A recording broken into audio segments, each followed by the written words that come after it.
রাষ্ট্রপতি নির্বাচনে ভোট গ্রহণের জন্য আগামী ২০ অগস্ট সংসদ সদস্যদের বৈঠক ডেকেছে নির্বাচন কমিশন। ওই দিন দুপুর ২টায় এই বৈঠক শুরু হবে। রাষ্ট্রপতি নির্বাচনের প্রধান নির্বাচনী কর্মকর্তা ও প্রধান নির্বাচন কমিশনার এএমএম নাসির উদ্দিন এই বৈঠকের আহ্বান করেছেন। একাধিক প্রার্থী থাকলে রাষ্ট্রপতি পদে সংসদ সদস্যরা ভোট দেন। তাই এই নির্বাচনের জন্য সংসদ সদস্যদেরকে ভোটের দিন সংসদে উপস্থিত থাকতে হবে।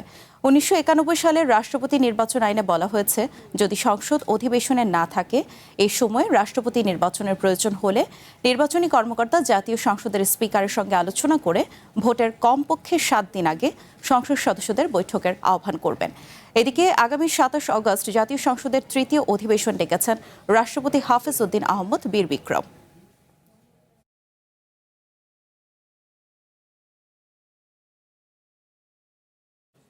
এর আগে মঙ্গলবার রাষ্ট্রপতি নির্বাচনে ভোট গ্রহণের প্রস্তুতি নিয়ে জাতীয় সংসদের ভারপ্রাপ্ত স্পিকারের সঙ্গে বৈঠক করেছে নির্বাচন কমিশন। বৈঠক শেষে জাতীয় সংসদের চিফ হুইপ নুরুল ইসলাম মনি জানান, সংবিধানের ৭০ অনুচ্ছেদ অনুযায়ী এমপিদের দলীয় প্রার্থীকেই ভোট দিতে হবে, নইলে তাদের সংসদ সদস্যপদ বাতিল হয়ে যাবে। সংবিধানের এই বিধানের সমালোচনা করে বিরোধী দলীয় চিফ হুইপ নাহিদ ইসলাম বলেছেন, জুলাই সনদ বাস্তবায়নের পর রাষ্ট্রপতি নির্বাচন হলে সেটা আরও গ্রহণযোগ্য হতো।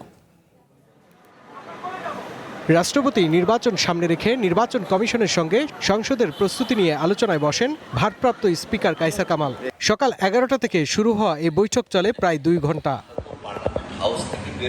বৈঠক শেষে জাতীয় সংসদে ব্রিফিংয়ে চিফ হুইপ নুরুল ইসলাম জানান, রাষ্ট্রপতি নির্বাচনে বিএনপির প্রার্থী চূড়ান্ত করবেন সংসদ নেতা ও প্রধানমন্ত্রী তারেক রহমান। দলীয় সিদ্ধান্তের বাইরে ভোট দেওয়া যাবে না বলেও জানান তিনি। বিএনপি দলীয় প্রার্থী আমরা এখনো সিদ্ধান্ত ফাইনাল করিনি, মাননীয় প্রধানমন্ত্রী তিনি ঘোষণা করবেন। ৭০ অনুচ্ছেদ অনুযায়ী যা লেখা আছে তা হলো এই দলের সিদ্ধান্তের বাইরে তারা কোনো সিদ্ধান্ত গ্রহণ করতে পারবে না। যদি সিদ্ধান্ত গ্রহণ করে সেক্ষেত্রে তাদের সদস্যপদ বাতিল হবে। ভোট আয়োজনে বিশেষ অধিবেশন নয়, বৈঠক ডাকবে নির্বাচন কমিশন। একই সঙ্গে সংবিধানের ৭০ অনুচ্ছেদ অনুযায়ী ভোটের কথা জানান তিনি। ৭০ অনুচ্ছেদ যেহেতু সংশোধিত হয় নাই, সুতরাং এটা কার্যকর হবে। মাননীয় সদস্যবৃন্দ প্রার্থীর সামনে তার নাম লিখবেন, প্রকাশ্য অথবা গোপন হোক, তার সামনে আমার নাম লিখতে হবে এবং আমার আসন সংখ্যা লিখতে হবে। কাজে আমি আইডেন্টিফাইড যে আমি কাকে ভোট দিয়েছি। তবে রাষ্ট্রপতি নির্বাচন নিয়ে ভিন্ন অবস্থান বিরোধী দলের। জুলাই সনদ বাস্তবায়ন করে নির্বাচন হলে তা আরও গ্রহণযোগ্য হতো বলে মনে করেন বিরোধী দলীয় চিফ হুইপ নাহিদ ইসলাম। সংস্কারের পক্ষে এসেছে, তো সেটার সংস্কার করে ৭০ অনুচ্ছেদ সংস্কার করে আমরা যদি রাষ্ট্রপতি নির্বাচনটা করতে পারতাম এবং যেই রাষ্ট্রপতি যিনি নির্বাচিত হয়ে আসতেন তিনি আরও অনেক বেশি সম্মানিত হতেন। গণভোটের রায় বাস্তবায়নের কথা, জুলাই সনদ বাস্তবায়নের কথা বলে এসেছে, তো সরকার দল তারা বলছে অক্ষরে অক্ষরে বাস্তবায়ন করবে, কিন্তু প্রত্যেকটা ঘটনা কিন্তু ঘটে যাচ্ছে, কিন্তু সেই অনুযায়ী কোনো ব্যবস্থা নেওয়া হচ্ছে না।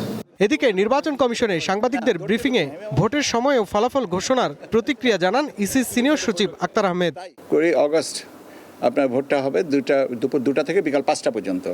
প্রাথমিকভাবে এই ফলাফলটা ওখানে সংসদ আমাদের অধিবেশন নির্বাচন যিনি আহ্বান করবেন নির্বাচনকর্তা, যেটা সিইসি স্যার, ওখানে অ্যানাউন্স করে আমরা সচিবালয়ে এসে বাকি গেজেটটা করব। সঠিক প্রক্রিয়া অনুসরণ করেই নির্বাচন সম্পন্ন হবে উল্লেখ করে ইসি সিনিয়র সচিব জানান, সংসদে প্রাথমিক ফল ঘোষণার পর গ্যাজেট আকারে প্রকাশ করবে ইসি। আমার স্বাভাবিক শাহরিয়ার বাঁধন, ওয়ান নিউজ, ঢাকা।